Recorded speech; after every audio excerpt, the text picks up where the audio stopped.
Srimati Kanimozhi, I'll call you. Srimati Kanimozhi.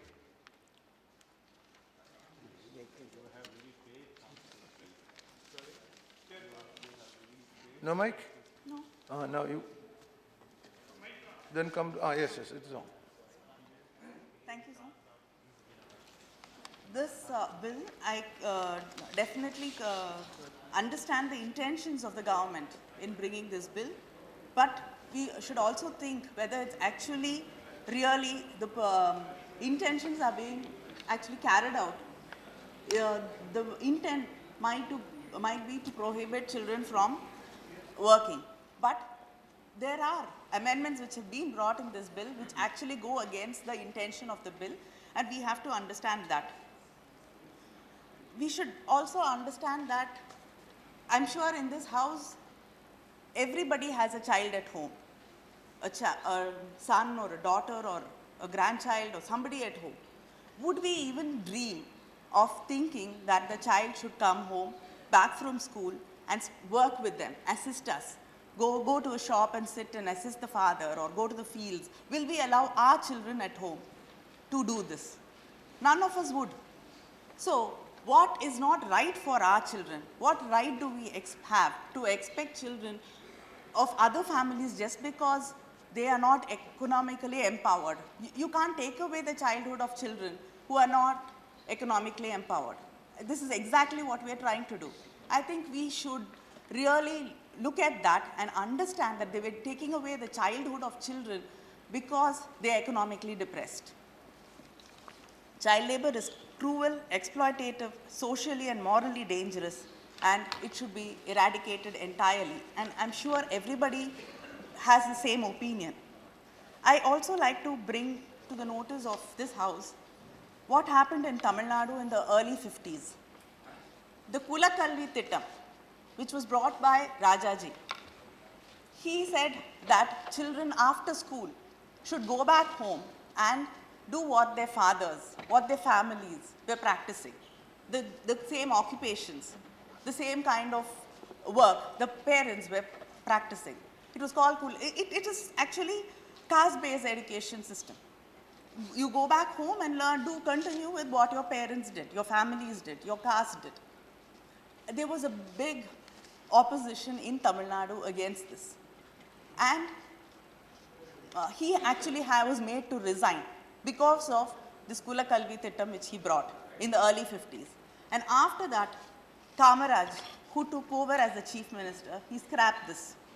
So I'd like to remind you that a chief minister had to resign, was made to resign, because the entire state and the Dravidian leaders especially were against this.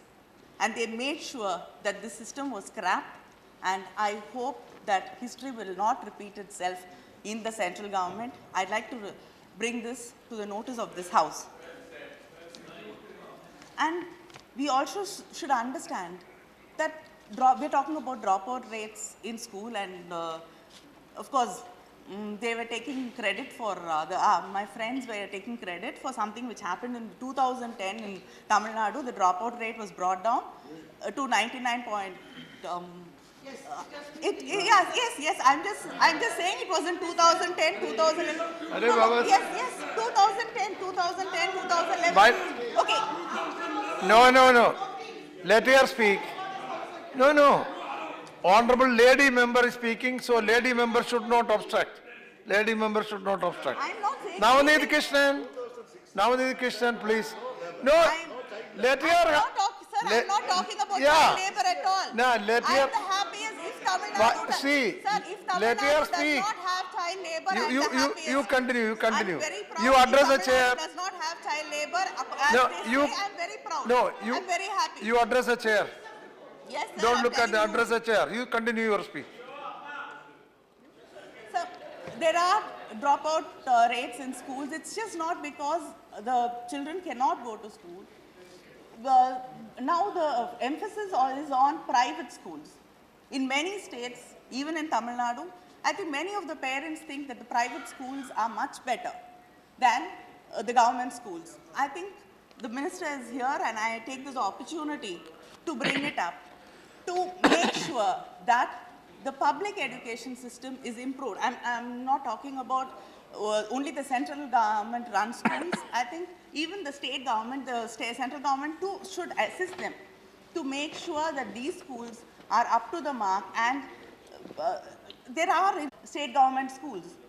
So I think this should be stopped to make sure that education is affordable to everybody, and not that everybody has to send their children to get the best education to private schools. I think this has to be taken. And one more issue is, do we actually really care about educating our children, or are we trying to bring out concrete blocks similar to each other from our education system?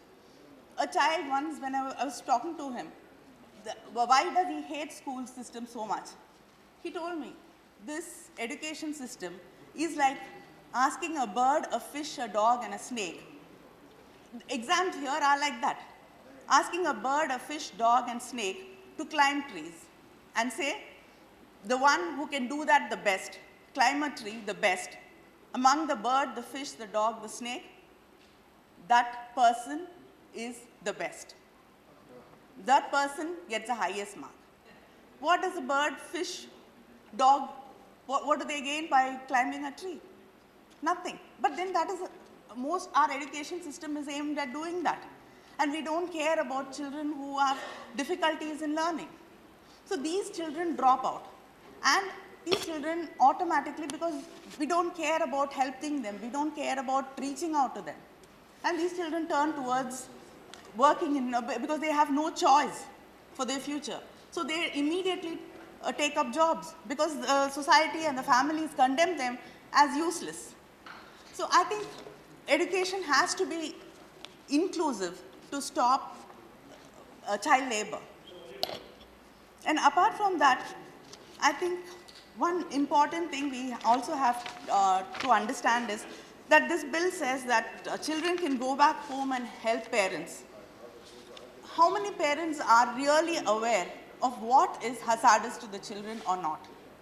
Not many parents are that aware or well equipped enough to understand what can be hazardous to the child. I mean, so many parents, we know parents did not willingly, knowingly send their children to work in fireworks factories or in cotton yarn factories. They did not know what will happen to the children, how the children's health will be affected. But they still sent them because they're not aware. Even today, when children go and work in the fields, the pesticides, we know what happened in Kerala because of the endosulfan. How many children, unborn children, were affected. So how many parents are really aware of how the pesticides will affect the children? Would we allow our children in our homes to do that? We will not. And today the school curriculum is so difficult for every child. If you expect a child to come back from school, help you with the kind of occupation you've been carrying out, how does the first child finish the homework, which is so much? How do they prepare for the tests, which practically every school believes in having a test every second day? How do they prepare? So you're actually encouraging children to drop out from schools and take up jobs. And child labor is one of the most important things. We cannot actually segregate child trafficking and child labor. They are interconnected. Children who are trafficked are mostly employed as cheap laborers in construction sites, domestic work, factories, and sold for child prostitution. During the period between 2010-2014, there were 3.85 lakh missing children, which means more than 77,000 children go missing every year. And among them, 63% were girls. More than 40% of them remain untraced even till today, over the years. So this Act should recognize these facts and should provide for rehabilitation of children and adolescents rescued.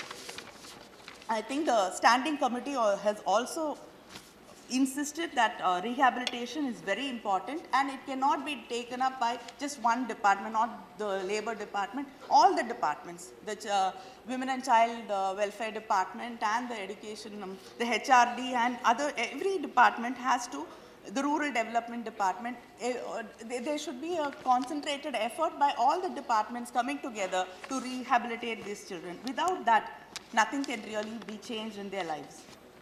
And on one hand, the government is pushing for schemes such as Skill India and skill certification, and the same government is indifferent to the plight of child laborers. And I think we cannot say that a child is a child only till 14.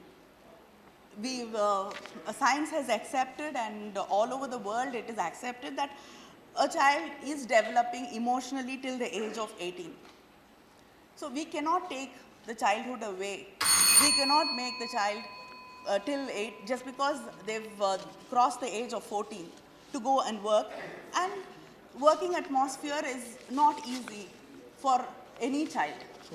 No employer is going to be considerate. We've seen how they've been exploited, and we've seen that abuses, and especially when it's a girl child, we've seen cases of sexual abuses happening also. So I think our children have to be protected, and I again like to raise this point that what we will not want for our children, I yes. think we cannot think allow that is any child in this country to undergo. Thank you, sir. Yeah, that is the standard to be measured. Sir? But we don't want our children to do, should others do. Good thing.